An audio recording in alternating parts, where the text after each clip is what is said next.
Hello అండి, welcome to రోహియాస్ fashion. ఈరోజు వీడియోలో ఈ మోడల్ డిజైన్ చేశానండి. ఈ మోడల్ కోసం ఒక ఫుల్ శారీ, జిమ్మిచ్చు ట్రెండీలో ఉంది కదా, ఆ టైప్ శారీ తీసుకున్నాను.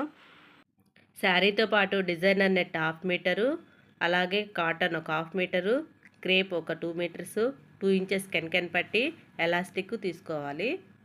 శారీలో నుంచి ఒక 2 మీటర్స్ కట్ చేసుకుని అంబ్రెల్లా ఫోల్డింగ్ వేసుకోవాలండి. ఫస్ట్ ఇలా వేసుకున్న తర్వాత మనకి వేస్ట్ ఎంతైతే ఉందో దాన్ని డివిజన్ 4 చేసుకుని ప్లస్ 2.5 ఇంచెస్ యాడ్ చేసుకోవాలి.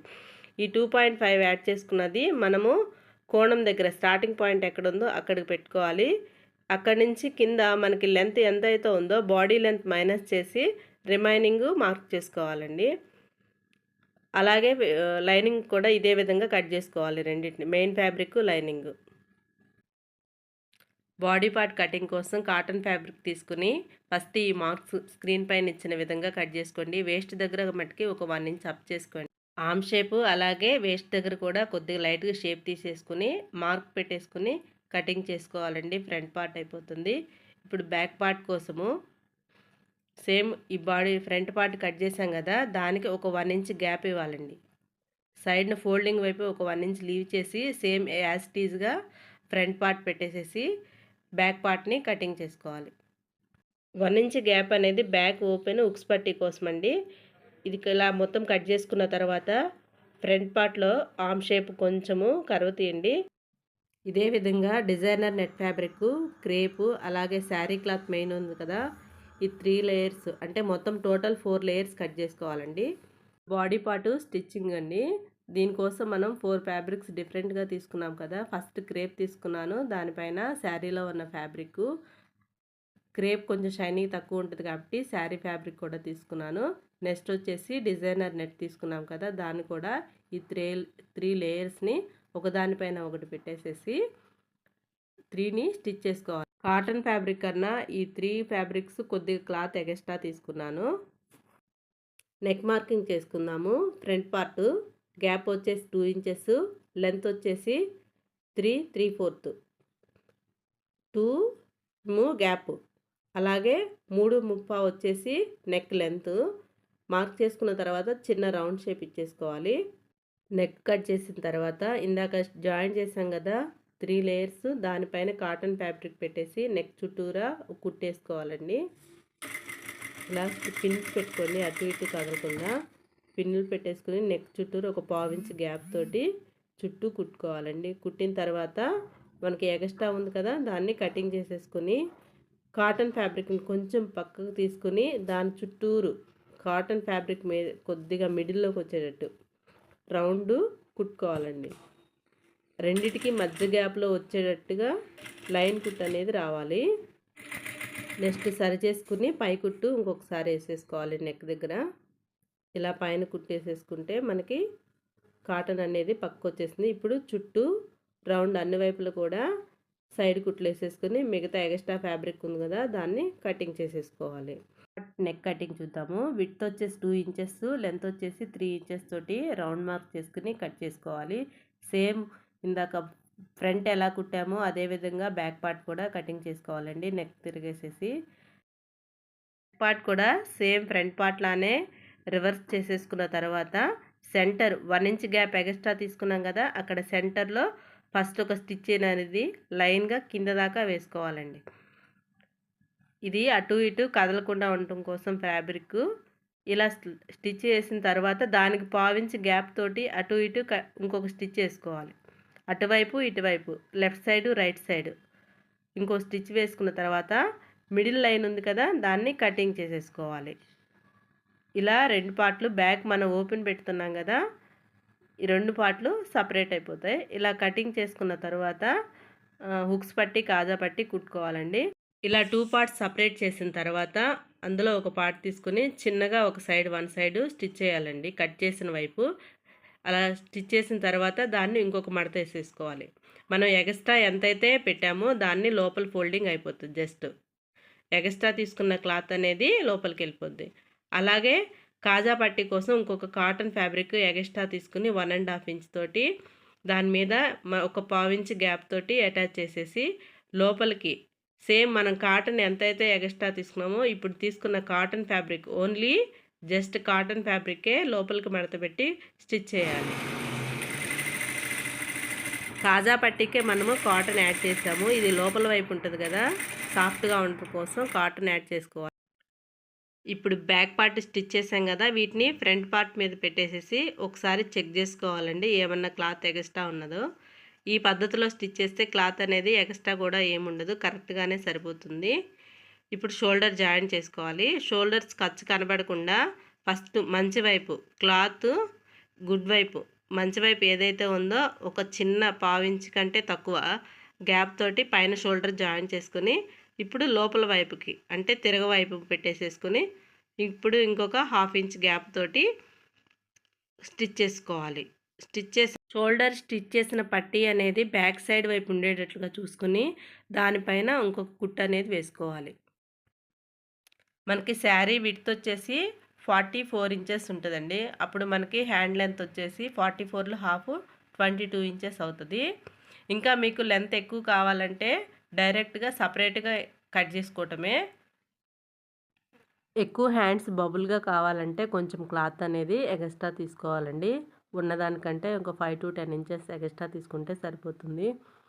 అలాగే విడ్త్ కూడా కొద్దిగా ఎక్స్ట్రా తీసుకోవచ్చు. ఇలా తీసుకున్న తర్వాత నేను 10 ఇంచెస్ విడ్త్ తీసుకున్నాను. లెంత్ వచ్చేసి 22 ఇంచెస్ తీసుకున్నానండి.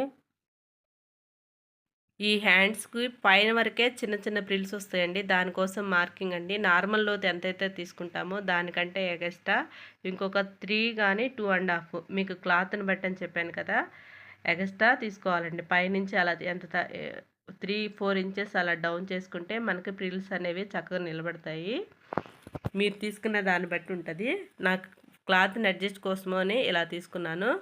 పై వరకే ఇలా మార్క్ చేసుకుని హ్యాండ్ షేప్ కర్వ్ షేప్ ఇచ్చేసి అంతవరకు కటింగ్ చేసుకోవాలి. ఇంకా సైడ్ ఎక్కడ కటింగ్ చేయాల్సిన అవసరం లేదు. నెక్స్ట్ వచ్చేసి ఇలా లెంత్ ఉంది కదా, మెజర్మెంట్ చేసుకుని కింద నుంచి అండి 5 ఇంచెస్ 10 15 అంటే 5 ఇంచెస్ గ్యాప్ తోటి లైన్స్ డ్రా చేసుకోవాలి. లైన్స్ అనేవి ఫస్టే డ్రా చేసుకోండి 5 ఇంచెస్ గ్యాప్ తోటి. నెక్స్ట్ మనము హ్యాండ్ స్టిచ్ చేసేటప్పుడు ఎలాస్టిక్ కుట్టుకోవాలి. అలాగే ఇప్పుడు పైన ప్రిల్స్ చిన్న చిన్నవి పెట్టేసుకుని ఆ లైన్స్ మీద ఎలాస్టిక్ స్టిచ్ చేసేసుకోవాలి. ఎలాస్టిక్ లెంత్ అనేది 12 ఇంచెస్ ఉండేటట్లుగా చూసుకోండి. టోటల్ విడ్త్ వచ్చేసి ఓపెన్ చేస్తే మనకి 20 ఇంచెస్ ఉంటుంది. అందుకనే నేను 12 ఇంచెస్ తీసుకున్నాను. ఒకవేళ మీ పిల్లల హ్యాండ్స్ లూజ్ని బట్టి కూడా కొంచెం తగ్గించుకోవచ్చు. ఈ లూజ్ వరకు అయితే నేను తీసుకున్నాను. అలాగే బాడీ పార్ట్ మనం ఇందాక తీసుకున్నాం కదా, ఫ్రంట్ బ్యాక్, దాన్ని సైడ్ జాయింట్ చేసుకోవాలి. జాయింట్ చేసుకున్న తర్వాత హ్యాండ్స్ కూడా సైడ్ జాయింట్ చేసుకోవాలండి. ఖర్చులు కనపడకుండా లోపల క్లాత్ తోటి కొంచెం ఫోల్డింగ్లా చేసేసుకోవాలి. సైడ్ జాయింట్లు చేసిన తర్వాత మనం బాడీని కూడా సైడ్ జాయింట్ చేసాం కదా, ఈ రెండింటిని జాయింట్ చేసేసుకోవాలండి కరెక్ట్గా పెట్టేసుకుని. అలాగే కింద వచ్చేసి నెట్ ఫ్యాబ్రిక్ డిజైన్ ఎక్స్ట్రా ఉంటే కింద లాస్ట్ దగ్గర కొద్దిగా జాయింట్ చేశాను. ఇప్పుడు రిమైనింగ్ మనకి శారీ ఎంత అయితే మిగులుతుందో అంత క్లాత్ని 4 ఫోల్డ్స్ వేసుకోవాలండి. 4 ఫోల్డ్స్ వేసేసుకుని ఇలా మధ్యకి మడత పెట్టుకోవాలండి. మధ్యకి మడత పెట్టి నార్మల్గా అయితే సర్కిల్ కటింగ్ చేయాలి, అంబ్రెల్లా ఫుల్ సర్కిల్. ఈ క్లాత్ తక్కువగా ఉంది కాబట్టి ఇంకా ఈ విధంగా కటింగ్ చేసుకోవాలి.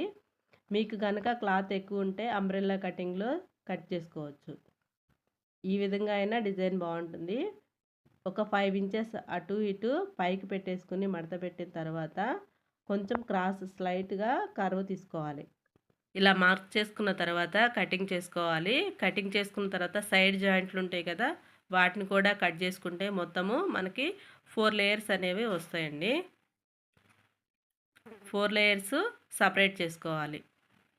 సపరేట్ చేసుకున్న తర్వాత దీనికి కెన్కెన్ పట్టీని అటాచ్ చేసుకోవాలి.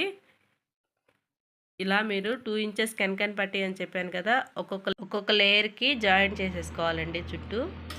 ఫస్ట్ మంచి వైపు పెట్టేసుకుని ఆ పట్టీ అనేది లోపలికి ఫోల్డింగ్ చేసుకుంటే అయిపోతుంది. ఇలా కొద్దిగా గ్యాప్ ఇచ్చుకుని కుట్టుకున్న తర్వాత స్టిచ్ చేసిన తర్వాత ఆ పట్టీని లోపలికి మడతేసుకోవాలి. మీకు కావాలి అంటే ఇంకో ఎక్స్ట్రా క్లాత్ అయినా, క్లాత్ ఎక్కువ ఉంటే ఇంకో ఫోల్డింగ్ చేసుకోవచ్చు. ఈ క్లాత్ తక్కువ ఉంది కాబట్టి ఒక ఫోల్డింగే వేసాను. తిప్పిన తర్వాత ఇంకొక కుట్టేసేసుకుని ఇలా 4ని రెడీ చేసుకోవాలండి. ఈ పట్టీ వేయటం వల్ల బౌన్సీ అనేది ఎక్కువగా వస్తుంది. ఇలా 4 స్టిచ్ చేసిన తర్వాత మెయిన్ అంబ్రెల్లా ఫ్యాబ్రిక్ కట్ చేసుకున్నాం కదా, క్రేపు అలాగే శారీలో నుంచి ఆ రెండింటిని ఫస్ట్ జాయిన్ చేసేసుకోవాలండి. జాయిన్ చేసుకున్న తర్వాత కింద కూడా దానికి కెన్ పట్టీ అనేది అటాచ్ చేసుకోవాలి. కింద కెన్ పట్టీ 2 ఇంచెస్ ఉంది కదా, సేమ్ అదే విధంగా దాని మొత్తము పట్టీ అనేది స్టిచ్చింగ్ చేసేసుకోవాలి. మన మెయిన్ ఫ్యాబ్రిక్ అంబ్రెల్లా కటింగ్లో తీసుకున్న క్రేప్కి అవి 2 అటాచ్ చేసాం కదా, అక్కడ 4 డాట్స్ పెట్టేసుకోండి అండి. కరెక్ట్గా మనం ఖర్చులు వదిలేసి మిగతా వాటిని 4 పార్ట్స్గా చేసుకుని గ్యాప్ ఇచ్చుకుంటూ దీనికి ఈ గ్యాప్ అనేది లేయర్స్ అటాచ్ చేసుకోవడం కోసము.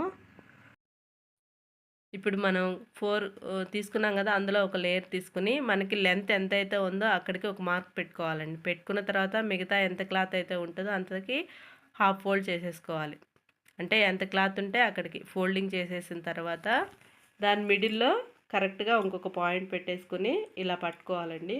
పట్టుకున్న తర్వాత కొద్దిగా కోణం షేప్ వచ్చేటట్టు అడ్జస్ట్ చేసుకుని అటువైపు ఇటువైపు పిన్స్ పెట్టుకుని దాని మీద ఇందాక మార్క్ పెట్టేసుకున్నాం కదా, ఆ మార్క్ పెట్టుకున్న దాని మీద ఇవి అటాచ్ చేసుకోవాలండి. 4 లేయర్స్ అనేవి. ఈ లేయర్స్ని ఇలా కొద్దిగా లోపలికి వెళ్ళేటట్టు సరిచూసి పెట్టుకోండి. ఇది కొంచెం పైకి లేస్తుంది క్లాత్. కరెక్ట్గా పెట్టేసుకుని అటు ఇటు లోపలికి వెళ్ళేటట్టుగా చూసుకోండి. ఇలా లోపలికి ఫోల్డింగ్ అనేది వెళ్ళటం వల్ల ఆ లేయర్స్ అనేవి కొద్దిగా లోపలికి వెళ్ళి మనకి స్టిచ్ చేసిన తర్వాత కొద్దిగా బౌన్సీ అనేది పైకి వస్తూ ఉంటుంది. ఆల్రెడీ కర్వ్ షేప్లో ఉంది కాబట్టి ఎక్కువ బౌన్సీగానే ఉంటుంది. ఇలా లోపలికి పెట్టేయడం వల్ల ఏమవుతుందంటే ఇంకా బౌన్సీ అనేది ఎక్కువ వస్తూ ఉంటుంది. ఎగ్జాక్ట్గా చూసుకుని అలా పిన్నులు పెట్టేసుకుని ఇప్పుడు ఇలా పెట్టేసుకోవాలి. మనం పాయింట్స్ పెట్టుకున్న దాని దగ్గర ఎక్కడైతే కటింగ్ చేసామో వాటికి కరెక్ట్గా చూసుకుని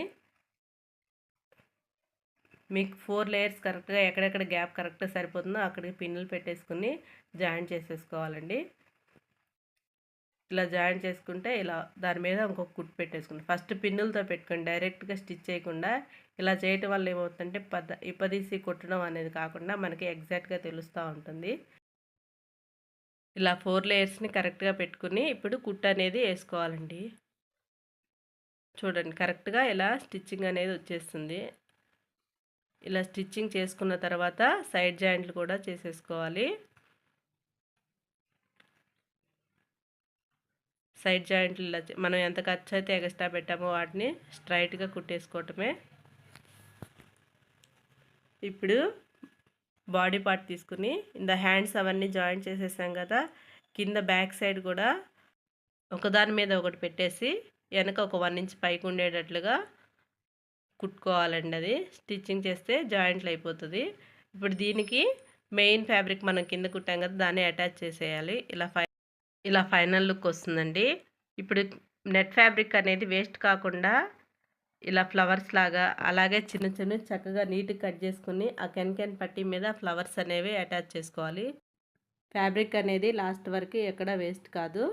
ఇలా అటాచ్ చేసేసుకోవాలి. ఫైనల్ లుక్ ఇలా వస్తుంది. బౌన్సీగా చాలా బాగుంటుంది ఫ్రాక్ అనేది. మీ పిల్లలకు కూడా ఇలా స్టిచ్ చేసుకోండి. థ్యాంక్ యూ ఫర్ వాచింగ్ అండి. ఈ వీడియో కనుక మీకు నచ్చినట్లయితే subscribe to our channel. Okay, thank you.